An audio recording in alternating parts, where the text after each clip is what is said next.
Hey, I'm Lucy with Rossmönster Vans, and today I want to show you around the Sprinter 170 that we just wrapped up. Before we step inside, I'll just talk about some of the exterior upgrades of this rig. So up here we have Havasu Black Rhino rims. Those are going to be matte black, and Toyo Open Country tires on those, so upgraded wheels and tires there. This is a 4x4, or yeah, four-wheel drive if I didn't mention that before. We have an Aluminess nerf bar here with tread plate, so it's easy to step into the vehicle. We have these RB components bug nuts, and then we also have another tread plate in the rear. Let's check out the inside. Before we go into the specific components of this vehicle, I'll talk about the design features as well as the layout. So starting with design features, we have a Westover Oak floor down here. Working our way up, we have walnut slab door cabinetry. We have birch butcher block countertops. And then we have dark gray upholstered wall and ceiling panels with a silver upholstered dinette back here. When it comes to layout, starting at the front, we have our shower, bathroom here. We have a closet here. Moving our way back, we have sort of our galley area. Then we get into our two-person dinette.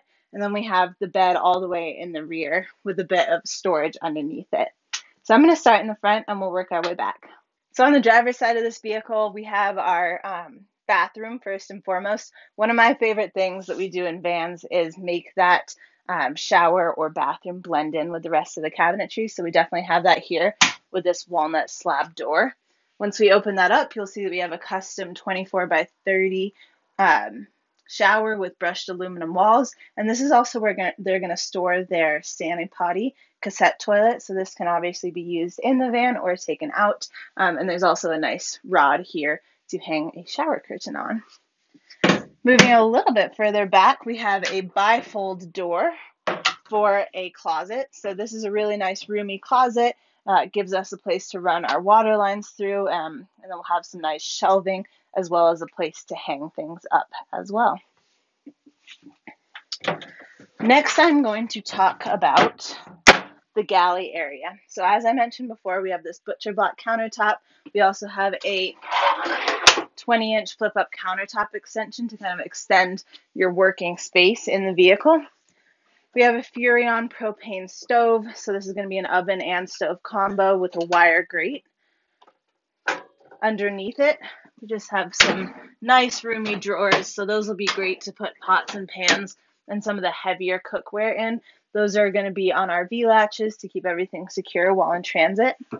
Moving a little bit further back, we have a 4.6 cubic foot isotherm door style fridge, and that's going to have the freezer up in the left-hand corner.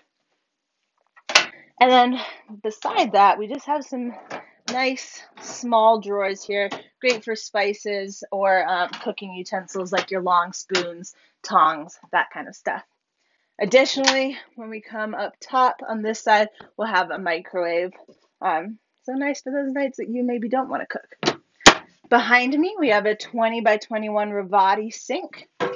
That's going to have the cutting board insert and the colander as per usual. And then underneath that, again, we have a bifold door. We have the 7-gallon gray water tank. And then also down here, we have a water drop water filtration system.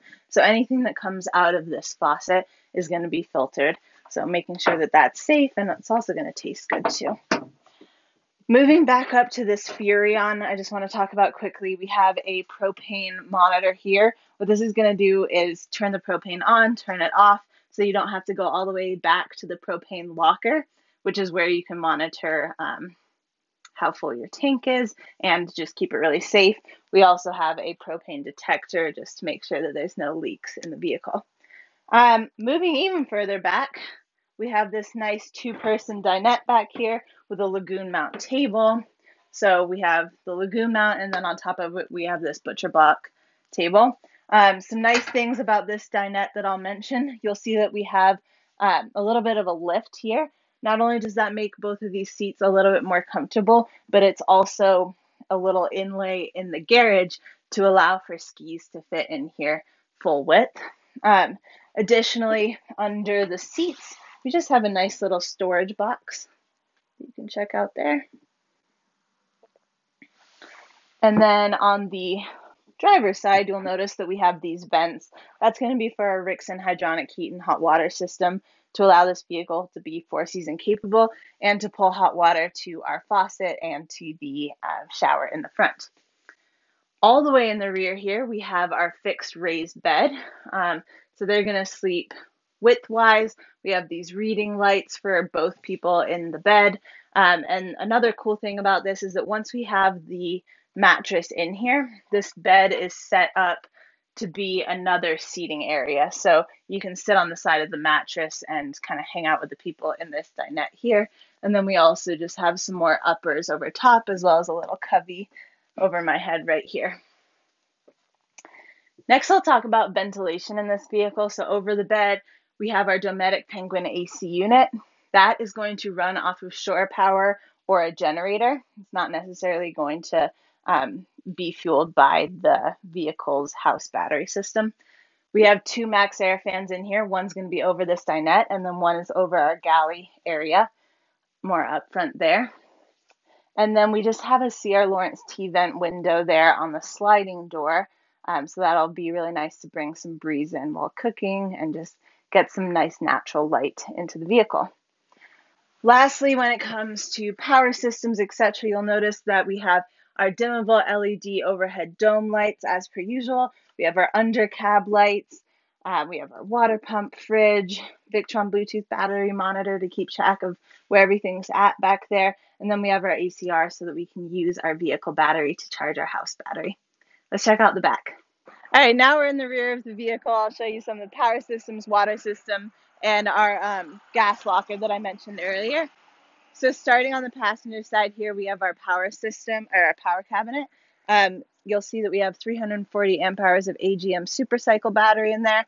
We have 100 watts of solar coming in, and we have a 3,000 watt inverter. We'll shut that. Also on this side, we have our propane locker. So if you look inside here, we have our propane can. That's just going to keep everything a little bit more safe, especially given that we are taking propane inside the vehicle. On the driver's side, we have our water cabinet. So a nice thing about the way that this cabinet was built is that you can either open these to check things out from the top, or you can open it right there. This is going to be on gas struts, so it kind of helps you open, which is a nice feature as well, and it'll stay open so you can check out where your levels are at from a few different angles. And then in there, you'll just see that we have a 40-gallon freshwater tank, and also that's where our Rixen hydronic heat and hot water system is going to live. Lastly, as I mentioned, we see that little cutout there for skis that is in the dinette area. So this will be a great vehicle to take skiing and take along all the gear. That wraps up this build. Again, I'm Lucy with Rossmönster Vans. Be sure to follow us on Instagram and subscribe to our YouTube channel so you never miss a van tour. And I hope you have a great rest of your day.